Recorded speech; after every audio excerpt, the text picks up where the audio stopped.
Hello guys, subscribe कीजिए हमारा channel increasing knowledge और साथ ही बेल आइकन पर क्लिक करें और पाइए हमारी लेटेस्ट वीडियो सबसे पहले। सबसे पहला क्वेश्चन है यहाँ पर A union B. A union B, A की वैल्यू 1 2 3 4 वैल्यू लिखूंगा मैं और यूनियन का साइन यू का साइन लगाऊंगा। और फिर बी की वैल्यू क्या है 2 4 6 और 8। ए यूनियन बी का जो हमारे पास आंसर आ रहा है, यूनियन का मतलब ये होता है कि तरतीब से लिखना है। तरतीब से हमारा सेम वैल्यूज को भी लिखना है, तरतीब से दोनों ब्रैकेट की वैल्यू को लिखना है मगर डबल ही लिखना है। मैंने लिखा 1 2 3 4, 5 है नहीं है, 6 है 7 नहीं है, 8 है। दोनों ब्रैकेट की वैल्यू को लिखा मगर मैंने सेम नहीं लिखा। ये मेरे पास आंसर हो जाएगा ए यूनियन बी का। अब मैं निकालूंगा A intersection B.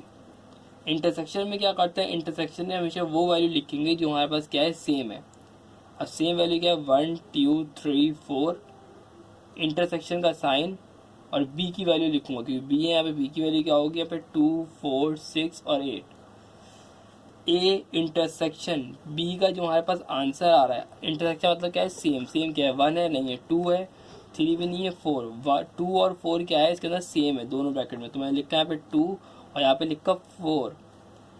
Question number 3 जो हमारे पास है उसमें कह रहे हैं कि आपको ए सिमेट्रिक बी निकालना है। ए सिमेट्रिक बी का मैं लिखूंगा ए सिमेट्रिक बी। ए की वैल्यू 1 2 3 4, सिमेट्रिक का साइन, और बी की वैल्यू क्या है 2 4 6 और ये 8। A symmetric B, A symmetric B का जो आंसर आ रहा है हमें पे क्या वैल्यू होती है, सेम वैल्यू नहीं लिखनी है। सेम वैल्यू नहीं लिखनी है, दोनों ब्रैकेट की वैल्यू लिखनी है। सेम वैल्यू नहीं लिखनी है मतलब क्या होगा 1 2 इसमें भी है। सेम वैल्यू कौन कौन सी यहाँ पे 2 है 4 है, 2 है और 4 है, ये सेम है। इसके अलावा दोनों ब्रैकेट की वैल्यू लिखोगे 1 3 6 और 8। नेक्स्ट क्या है यहाँ पास, ए माइनस करूँ अगर मैं बी से, या यू माइनस करूँ बी से, या यू माइनस करूँ ए से।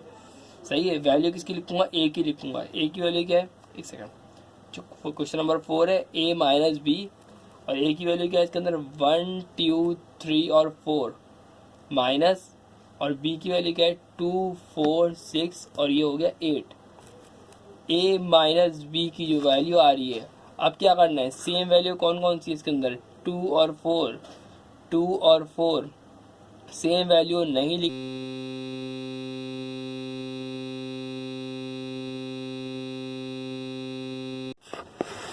अब निकालेंगे हम ए बाइनरी रिलेशन बी।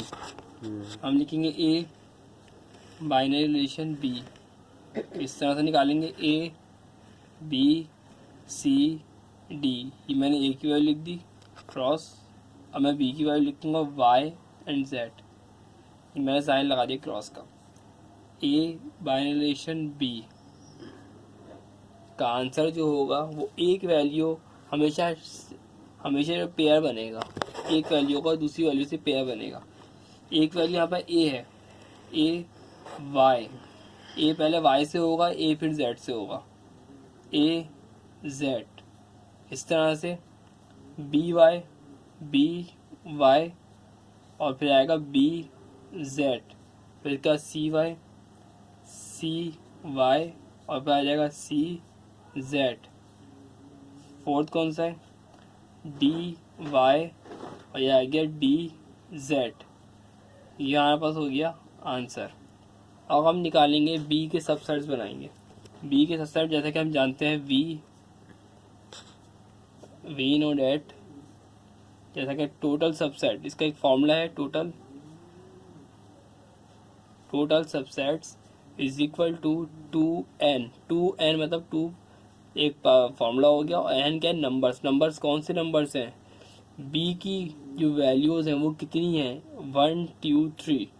तो मैं यहाँ पे क्या लिख दूंगा, n की पावर क्या हो जाएगी यहाँ पे 3। 2 की पावर n का मतलब यह है 2 मल्टीप्लाई करूँगा 3 time, 2 to the 4, 4 to the 8, मतलब पावर कितनी होनी चाहिए, टोटल सबसेट कितने बनने चाहिए बी के 8 बनने चाहिए। तो मैं स्टार्ट करता हूँ यहाँ से। नंबर 1 सबसेट मैं खाली बनाऊँगा। याद रखिएगा सबसेट जब भी बनेंगे कभी भी सेम सबसेट नहीं बनने, हमेशा डिफरेंट सबसेट होंगे, और कभी भी ऐसा नहीं होगा कि और जेड एक्स हो जाएगा। उल्टा कभी भी नहीं चलाइएगा, हमेशा सीधा चलेगा। यहाँ से स्टार्टिंग होगी, यहाँ से उल्टा नहीं कभी चलाइएगा। सबसे पहले मैंने खाली सबसेट रखा है, देखा। उसके बाद मैंने सिंगल सबसेट रखा, एक्स का एक सबसेट बना दिया, वाई का एक बना दिया और एक बना दिया जेड का। अब मैं पेयरिंग कर देता हूँ थोड़ी सी ना।